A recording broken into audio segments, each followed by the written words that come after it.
नमस्कार। आज की इस बेहद खास और ज्ञानवर्धक चर्चा में बहुत बहुत स्वागत है।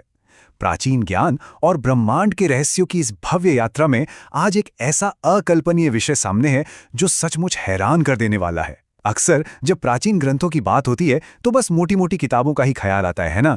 लेकिन इन ग्रंथों के पीछे का जो गणित है, जो इनका मूल ढांचा है, वो इंसानी सोच से कहीं कहीं ज्यादा विशाल है। आज ऐसे ही एक महान और ऐतिहासिक ग्रंथ शिव पुराण के मूल स्वरूप, इसके भव्य ढांचे और इसे कैसे आज के स्वरूप में लाया गया, इस पर गहराई से बात करेंगे। ये कोई आम चर्चा नहीं है, बल्कि करोड़ों अरबों के अकल्पनीय आंकड़ों से शुरू होकर सीधे मन की शांति तक पहुंचने का एक अद्भुत सफर है। तो चलिए बिना देर किए शुरू करते हैं। तो चलिए इसमें गहराई से उतरते हैं और जरा इस नंबर पर गौर करते हैं। 1 अरब। जी हाँ, 1 अरब। ये कोई छोटा मोटा आंकड़ा नहीं है। प्राचीन काल में जब इस सृष्टि की शुरुआत ही हो रही थी और ये पुराण साहित्य वजूद में आ रहा था, तब सबसे पहले भगवान शिव ने ही शिव पुराण की रचना की थी। और अंदाजा लगाइए, उस वक्त इसमें कितने श्लोक थे? पूरे 1 अरब, यानी 100 करोड़ श्लोक। बस कल्पना करके देखिए कि उस मूल ज्ञान का फैलाव कितना विशाल, कितना अनंत रहा होगा। वो सिर्फ कुछ पन्नों का लेख नहीं था, बल्कि ऐसा लगता है मानो पूरे ब्रह्मांड का रहस्य उन 1 अरब श्लोकों में समाया हुआ था। है ना एकदम रोंगटे खड़े कर देने वाली बात।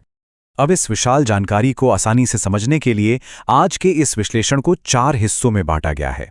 सबसे पहले देखेंगे कि कैसे ये 1 अरब का आंकड़ा 24,000 श्लोकों तक पहुंचा। फिर समझेंगे शिव पुराण के भव्य ढांचे को। उसके बाद 12 खंडों का वो अद्भुत गणित देखा जाएगा और आखिर में बात होगी इसके वेद समान आध्यात्मिक महत्व पर, बिल्कुल स्पष्ट और आसान तरीके से। तो पहला हिस्सा है 1 अरब से 24,000 श्लोकों तक का सफर, यानी वो महान संक्षिप्तीकरण। आइए देखते हैं कि ये सिलसिला कैसे आगे बढ़ता है। आखिर ये घटाव या संक्षिप्तीकरण हुआ कैसे और क्यों? देखिए, ये सिर्फ पन्ने कम करने वाली बात नहीं थी। ये तो उस ज्ञान को भविष्य के लिए बचाने का एक बेहद जरूरी कदम था। सोचिए, 1 अरब श्लोकों को याद रखना और समझना इंसान के लिए कितना नामुमकिन हो जाता। इसीलिए ये 3 चरणों में हुआ। पहले चरण में तो वही मूल रूप था, भगवान शिव का रचा हुआ 1 अरब श्लोकों का विशाल ज्ञान। फिर समय का पहिया घूमा, द्वापर युग आया। दूसरे चरण में महर्षियों ने 18 पुराणों को व्यवस्थित किया और सारे पुराणों को मिलाकर कुल 4 लाख श्लोकों में समेट दिया। फिर आता है तीसरा और सबसे अहम चरण। भगवान वेदव्यास जी ने आने वाले समय और इंसानी क्षमता को ध्यान में रखते हुए खासतौर पर इस शिव पुराण को सिर्फ 24,000 श्लोकों में संकलित कर दिया। मतलब उस अनंत ज्ञान के सागर को एक ऐसे रूप में ढाल दिया गया जिसे इंसान आसानी से समझ सके। अब आगे बढ़ते हैं दूसरे हिस्से की तरफ। शिव पुराण का भव्य ढांचा, या कहें कि ब्रह्मांड के ज्ञान का एक बेहतरीन आयोजन।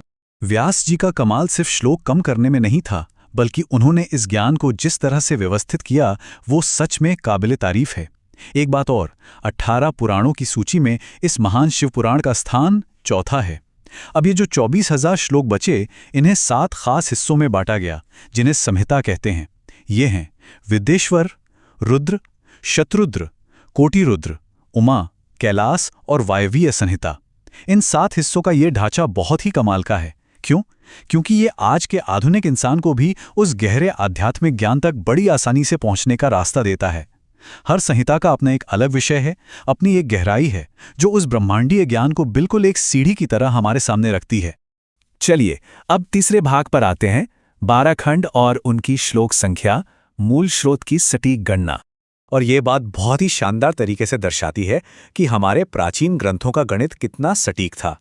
व्यास जी के 24,000 वाले रूप से ठीक पहले इस पुराण का एक और मूल स्वरूप था, जिसमें पूरे 1 लाख श्लोक थे और वो 12 खंडों में बटा था।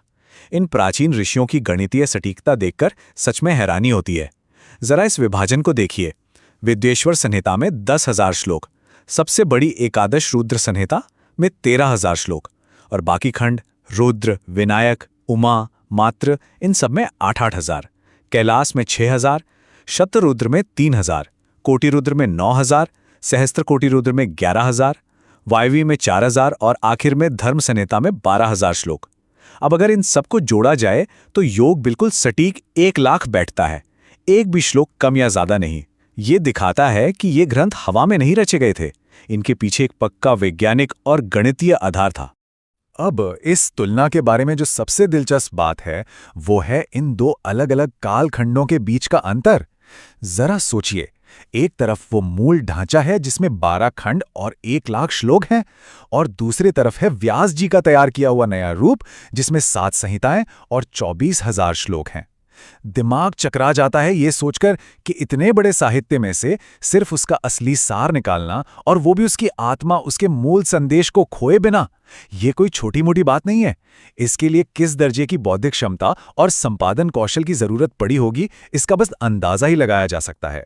ये ज्ञान को निखारने का, उसे शुद्ध करने का एक बेहतरीन उदाहरण है। आइए अब इस चर्चा के चौथे और अंतिम पड़ाव की ओर बढ़ते हैं, इसका वेद समान आध्यात्मिक महत्व और मानव जाति का परम कल्याण। तो अभी तक आंकड़ों और ढांचे की बहुत बातें हो गई, लेकिन असली सवाल ये है कि इसका उद्देश्य क्या है। कोई भी ग्रंथ तभी महान होता है जब वो इंसान के काम आए। शिव पुराण कोई मामूली कहानी की किताब नहीं है, इसे साक्षात वेद के बराबर का दर्जा दिया गया है। ऐसा माना जाता है कि ये ग्रंथ आध्यात्मिक ऊंचाइयों तक ले जाने वाला एक प्रामाणिक रास्ता है। सूत जी के शब्दों में अगर कहें, और ऐसा दृढ़ता से माना जाता है कि इस सर्वोत्तम शिव पुराण के अध्ययन मात्र से कलयुग के पापग्रस्त जीव श्रेष्ठतम गति को प्राप्त हो जाएंगे। आज के दौर में जहां हर तरफ भाग दौड़ और मानसिक उथल पुथल है, वहां ये ग्रंथ एक ठंडी छांव की तरह है। इसके श्लोक सिर्फ शब्द नहीं हैं, बल्कि ये ऐसे कल्याणकारी मंत्र माने जाते हैं जो सीधे मन को शांत करते हैं। तो सबसे महत्वपूर्ण बात यह है कि हजारों साल पुराना ये ज्ञान आज भी इतना प्रासंगिक क्यों है। इसके बहुत से सीधे और व्यावहारिक फायदे बताए गए हैं, जैसे कि ये ग्रंथ धर्म, अर्थ, काम और मोक्ष, जीवन के इन चारों मुख्य लक्ष्यों को प्राप्त करने का मार्ग दिखाता है। इसके अलावा ऐसा कहा जाता है कि ये जीवन के तीनों तरह के तापों यानी दुखों, शारीरिक, मानसिक और दैविक का नाश करता है। इसमें निष्काम धर्म की बात की गई है, मतलब बिना किसी स्वार्थ के सही रास्ते पर चलना। और सबसे बड़ी बात, ये उस परम सत्य, उस परमात्मा के असली रूप से पहचान करवाता है। आज की इस तनाव भरी जिंदगी में अगर आंतरिक शांति का ऐसा पक्का और स्पष्ट रास्ता मिल जाए तो वो सचमुच अनमोल है ना? जैसे जैसे हम आज के इस विश्लेषण के अंत पर पहुंच रहे हैं, एक बहुत ही गहरा सवाल मन में उठता है।